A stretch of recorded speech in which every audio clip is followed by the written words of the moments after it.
Hi everybody, my name is Carrie and welcome back to my channel. And if you're new here, hello, hi. So happy to have you. I talk about books and Taylor Swift and art and anything else I like.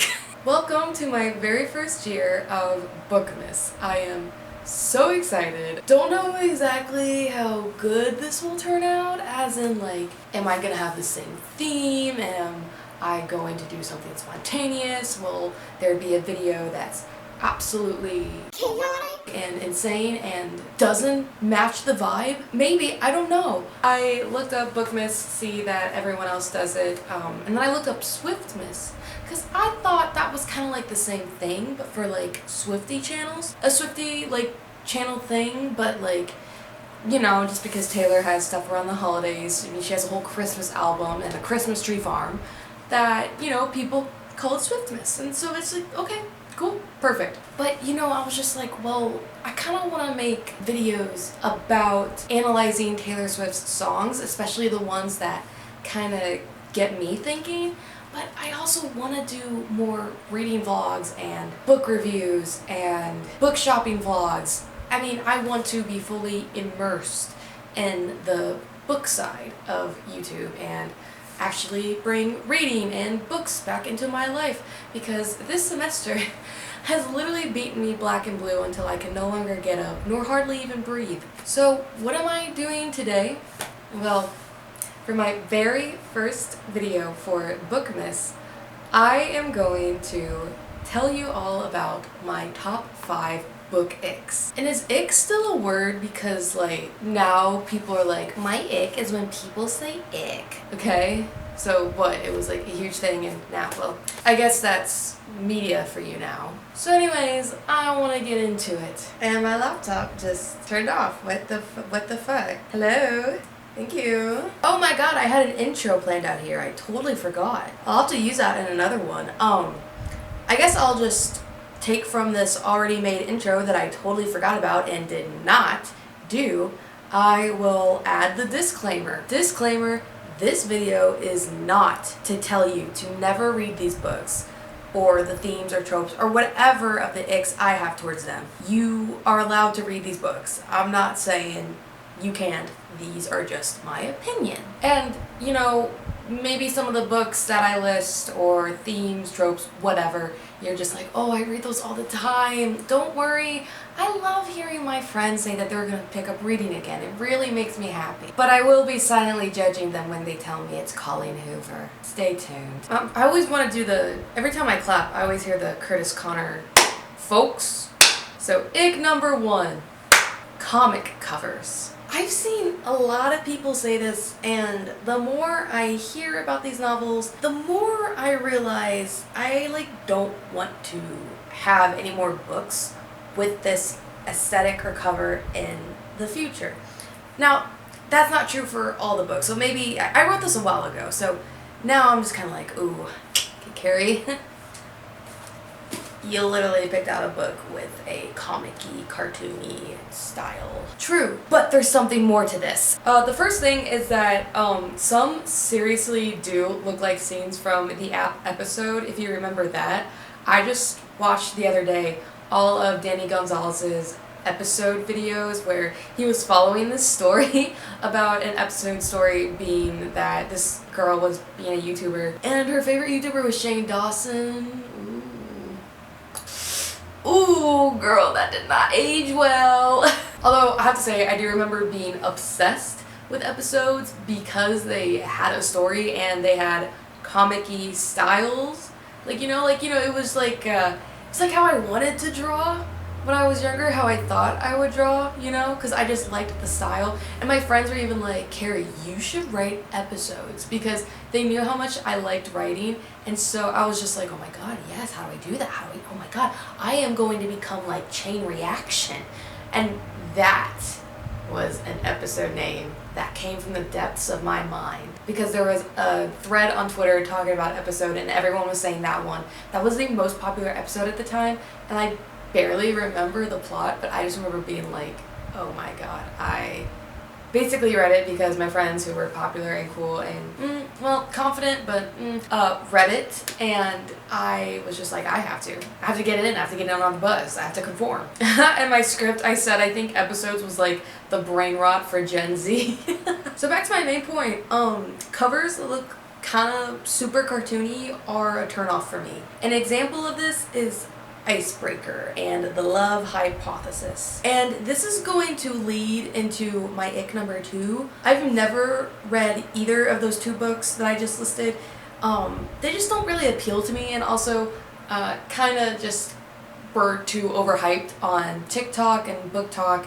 I do not tend to indulge in things once like they're overhyped. Like when Stranger Things come out, I always say I was on that bandwagon at the beginning, and then all of a sudden it blew up and I didn't want to watch any of the other seasons anymore because everyone was just like, Stranger Things, and I'm like, shut the fuck up. So I haven't read these books because, you know, it's not only just because they don't really appeal to me. Like, I don't think I would like The Love Hypothesis or Icebreaker. There's another part of this because these 2 books apparently had gone viral on TikTok because they were filled with smut. If you don't know what that is, it is basically, so it shows the 2 characters getting intimate. That's the best way I'm going to put it. If you don't know what the word intimate means, I'm stopping there. I'm not explaining any further. So that leads into my ick number 2. Everything is smut. Let me say this, I get it. We're human. We have needs, we have desires, and we like to cook these fantasies and these little self-indulgent fantasies in our heads. You know, we make ourselves giggle and kick our feet and shit. But Jesus Christ, drenched in holy water. Can I get books recommended to me that are not just smut with plot? Like, where can I just get a book that implies that the characters are about to, like, without actually explaining it, at least in great detail? Like, can it just be like, as the chapter closes, like, you know, it's the excitement and we're like, whoa, and then the curtain draws, and then the next chapter is like the morning after, and it's like, whoa, what? I think that's even a little more teasing, and I think it's a little, I just think it's better that way, if you ask me. My problem with Everything is Smut is that it gets tiring. It really does. And I feel like it's sort of fetishy to read a book that has so much smut, or just so many like sexual innuendos too. I mean, you know what? I guess that's just it, that they're just one the same. Like, I feel like there is this whole, like, I hope this doesn't sound rude, but like fetish community towards books with smut. Like, I don't know if that makes any sense. I think it's just so weird that like everything now to gain an audience's attention is like, this has sex in it. Yeah, they fucking this one hard. I don't want to read that. I actually don't. And I hate it so much when sex is what builds the character's relationship. Like, they have no personality, and the only thing they think about is sex, and sex with each other, and they are just plain as cardboard. Like, their personality is the color beige. Like, it's bad. And that's all they seem to do, and maybe this is what started this whole thing. It kind of reminds me of One Direction or Five Sauce Wattpad. I tried saying that in the way everyone else says it. I can't. Wattpad. So anyways, it's like One Direction and Five Sauce Wattpad fanfics that contain smut every 2 or 3 chapters. It's just like, I'm on tour with him. Oh my god, my mom sold me to One Direction. Oh my god, this guy named Harry's in my high school. Oh my god. And then, like, 2 chapters later, they end up fucking. Maybe that's where we as a society went wrong. 2 books that come to mind that do really good jobs of implying sex scenes and that, you know, the action is happening as we're reading a scene is They Wish They Were Us and One of Us Is Lying. So that was more like a chapter closing kind of thing, like we were seeing it happen. But I'm just gonna reiterate it again. It gets tiring knowing people only like a book when it's spicy and when it has a huge or high spice factor. Icebreaker, someone posted the scenes in like the I know it's called a carousel on Instagram, but like, you know, the slideshow, I guess, on TikTok. Someone posted the book scenes there. I'm not religious, but I needed to like fucking gouge my eyes out and like drown them in holy water. It was, whoa. I'm spoiling this. The male lead character was saying how he was so good at at pleasing the female lead that he should earn a medal. What? Huh? I'm sorry, first of all, it's a little egotistical of you. That's a little egotistical of you, and I feel like that goes back to me kind of being like catering towards a certain audience that wants to hear stuff like that wants to read stuff like that, and I'm not part of that audience, because I remember talking about this book with my past roommates, and they were like, huh? Like, I told them about how that guy thinks he should earn a medal for doing his girlfriend so well, and they were like, huh? You know, no hate, really, it's just, I just don't like it. I don't like it. Oh, and I even think my past roommates also said that in that book, when the two main characters have sex, Cruel Summer by Taylor Swift is playing in the background. Does anyone know how sad that song actually is? Like, do you actually listen to the lyrics? I mean, like, why do you think it's called Cruel Summer? Ick number 3. Mentions of pop culture and memes. When I say pop culture, I kind of mean whatever may be relevant at the time of when the author was writing this novel or this manuscript, whatever. I'm pretty sure Red, White, and Royal Blue specifically mentions the two main characters texting surprise Pikachu faces at each other. Remember just really cringing at that. I was just like, oh, that's in this world? I don't, okay. It just felt weird. And that book also mentions Star Wars, which I think is weirdly fine. And I don't know why, because I guess it's like a separate category for pop culture. You know, you got your movies, you got your TV shows, you got your actors, you got the drama, I guess, and then you got like the stupid, silly side, which is memes. Oh, okay, so in my script, I guess I said, oh, this makes sense. In my script, I say books that mention popular media like Star Wars, Disney, Netflix, whatever. I feel like that's okay because it is an evergreen subject, which means it lasts forever. Alright, sorry everybody, I needed to take a call. Anyways, back to the topic of memes being put into novels. I read novels to escape from the real world, and seeing something like this just makes me... I hate it. I also think slang words used in books by authors portraying Gen Z is weird, but they write as if it's part of the character's quirky personality. You know what I mean? And I think it's probably to try to make the character extremely likable, but it just doesn't work for me. I think it's because this author probably isn't Gen Z, or like they think they know Gen Z, and then turns out it's just kind of like the millennial or other generation view or perspective of Gen Z, and it just doesn't come across clear. Maybe when they write characters who are like Gen Z or are supposed to appeal to Gen Z, not too sure. I just don't like it. I don't like slang words. And actually, going off of that, I know people who actually talk like that in real life. They pick up TikTok audios and memes and put it into their own vocabulary.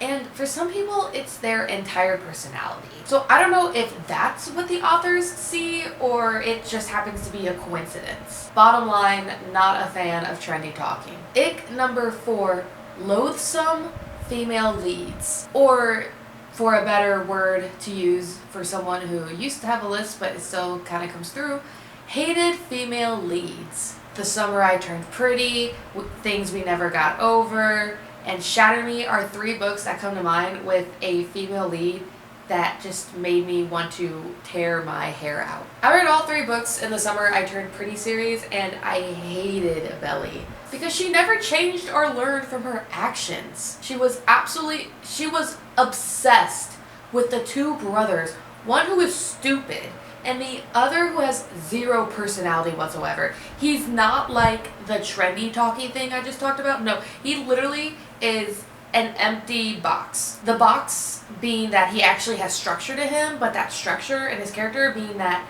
he has a body, like he is human, But what are the pros of him? There's nothing. Absolutely nothing. I was incredibly tired by how Belly just kept whining and complaining like a child. And she says this throughout the books. She says this throughout every single book in the series. Granted, there's only 3, but it felt like I was reading a fucking telenovela that just needed to be canceled 6 seasons ago. But you would think that with her repeating this, it would hit her at some point in the book, at some point in the story. She would really look inside herself and have this moment of realization and actualization, like how this affects people around her, how she affects people around her, her relationships, da-da-da-da-da. But that doesn't happen.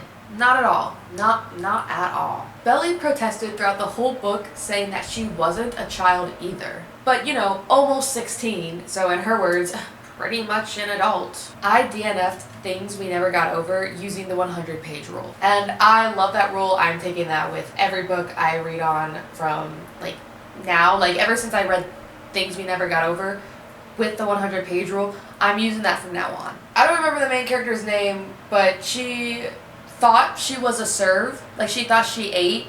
She didn't. Her plate was filthy, messy, horrible. And the man who's supposed to be her love interest, terrible, awful, disgusting. It's just awful writing in my opinion. And this book and the writing style goes into the category that I call people who never had a Wattpad phase, which is where I place Colleen Hoover under as well. The Shatter Me series was actually good until the second book.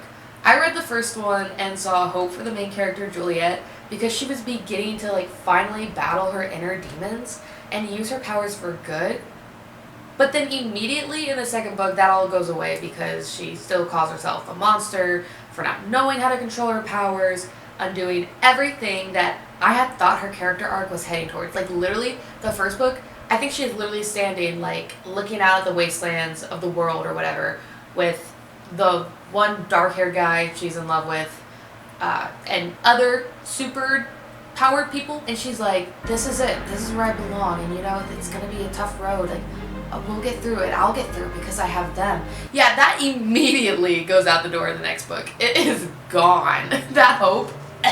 Friends who read the series were telling me over and over, but she's traumatized. Yes, I know that, and I know why and her backstory, but she had people telling her she didn't know any better about her powers, and like I said, I had high hope for her character arc and for how she was going to act in the second book because of how the first book ended. Yeah, I say right here, I remember her being so happy to have found a family who loves her as much as she loves them. And then immediately just goes out the door. I also realized people on TikTok, some people don't like the book. I think there's more of a majority of people who do, or at least just the ones who pushed a book, who have 1 million followers, are able to really put it out there as a good book. And I'm not calling it a good book, personally, because I had my pastor mate explain to me what the story was, like, because there's like 16 fucking books in the series, and she was telling me, spoiler alert if you want to read all those 16 books plus the 14 novellas that come with it. My roommate had told me that the main character had a sister, and I was like, really? What? Like, it made me realize the author just seemed to be pulling every, like, trope or every, like, almost like crazy thing that you're like, how could this happen? The author was like, well, I'm gonna drop it in there. This is part of the plot now. She just, like, dropped it in there and was like, yup, that. Good on me. Good on me. It was like that. Because when I said, like, well, how, like, what? Is there any, like, notion or, like, hinting at the sister? And major spoiler alert, apparently the sister is some, like, fucking abstract thing. I don't even know. My roommate couldn't even describe it. She could not even begin to describe to me what the fuck her sister was. And now for my 5th and final ick, Colleen Hoover. Where should I begin? The awful PR of the movie and its cast, or that one of her book characters was talking about the girth of her newborn's private parts. Should I go into the part about how she talked about the girth of her newborn son's private parts? I just want to also say I have never read a single Colleen Hoover book, and I actually think I was part of the main audience, or like the first audience, I should say, who like found Colleen Hoover on TikTok. I remember seeing her TikTok about how this band she loved, she has a tattoo of like the lyrics of their songs or whatever on her arm, or she like saw them and it gave her inspiration because they sang that song and the lyric was like, you know, do what you want, dream, you know, do what you want to do with your life, you know. I can't remember the lyric, but it sounded motivating, and you know, that lyric got her to write, which is awesome, you know, cool. I just didn't deep dive into her, and then when I realized who Colleen Hoover with Ugly Love, November 9, is that what it's called? I don't fucking know. Ugly Love, Verity, what the fuck am I missing? Oh, It Ends With Us, Jesus, the book that I just talked about. Oh, wow, I'm losing my mind. Anyways, I was standing in line at Kings Island waiting to hop on a ride with my best friend. If you don't know what Kings Island is, it's like Cedar Point, Six Flags. Basically, it's like my state's theme park kind of deal. So my best friend told me the entire plot of It Ends With Us because I told her I don't like Colleen Hoover. I'm never going to read her books, so can you like explain to me like what like I don't get it. I don't get it. What's the hype? Is abuse romanticized? But then why do people like it? I hear both characters, like two of the male leads in the love triangle are like terrible, and I hear that for other books. What is it? So as my friend was telling me the story, I was so utterly confused and disgusted. So a lot has been discussed about the movie. I'm not covering it here. You can go watch someone else for that. Like I mentioned earlier, I think Colleen Hoover is part of the those who never had a Wattpad phase category, but she is the queen of writing books for those who never had a Wattpad phase, which if you don't know what that means, it is like, you know, amateur writing, like there's plot, but like, you know, maybe some things are just like maybe left unexplained, maybe like you just write for the characters, there's not plot, like it's, I don't want to say it's shitty writing, but I mean it is kind of shitty writing. I mean, I look back at what I wrote in 6th grade for fan fiction and I'm just like, this is fucking terrible. Like, you know what Wattpad phase writing is when you know what Wattpad phase writing is and what it looks like. Okay, yeah, so in my script right here I talked about how I found her on TikTok, and you know, I tried to look for the video. I thought I had liked it. Maybe I did, and I thought I saved it. I guess I didn't. I don't know what happened. I guess I was just like, oh cool, man, I'm really happy for this Colleen Hoover lady who heard her favorite song being played at her favorite band's concert. And yeah, she just decided to write. That's cool. Swipe. Which is kind of really progressive of me at that time. Because I fell into a rabbit hole where I was liking everything. I mentioned, like, you know, asking my friend, so does she romanticize abuse? And I don't mean her female leads, you know, get punched by their shitty husbands and fall in love with them, you know, more often than not. But a friend of mine who read her books said that Colleen Hoover always has two terrible male leads, but that her readers lean more towards the main character wanting to go for the shitty one. Oh wait, I said that wrong. Colleen Hoover writes for readers and the main character to love the shittier person. So, you know, there's someone who's like, you know, I'm like, I don't know, 50% shitty, 50% nice. You can't really tell with me, I guess. And then there's someone, I guess, who's 90% like, oh, I'm a fucking criminal. Oh, I'm a fucking terrible person. I've murdered people. And I can't recall what book my friend who said that at the time was reading, and I can't recall what my friend said, and I can't recall what book this was that my friend was reading at the time. I wouldn't be surprised if this thing was in all of her books. I mean, it seems like with how much people talk about it that it's kind of like a spectrum. Like Colleen Hoover could be like, oh, you know, like maybe there's not much there with the relationship, it's kind of just like bleh, like maybe just something happens, to being like, hey, this is abusive. What the fuck? And I feel like some people really do blow it out of proportion, but like, why did she write that scene about the newborn? Why? But that wasn't funny. I remember gasping very loudly when someone posted that to TikTok. Why? Colleen, what was the point?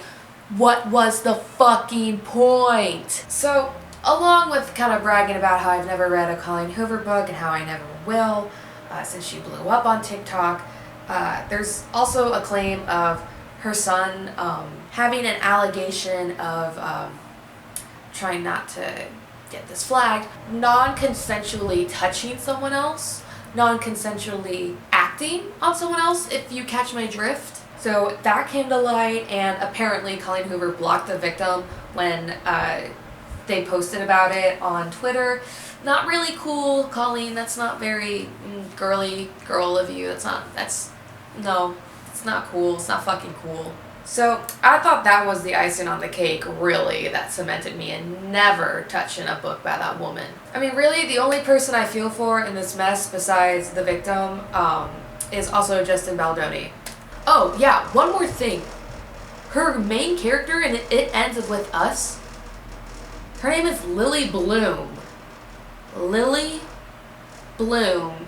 Her middle name is also some fucking flower name. And she's a florist. Be so fucking for real right now, please. Anyways, that's all I got for this video. If you had the same book icks or different book icks, please comment them down below. I would love to talk shit or praise your book icks.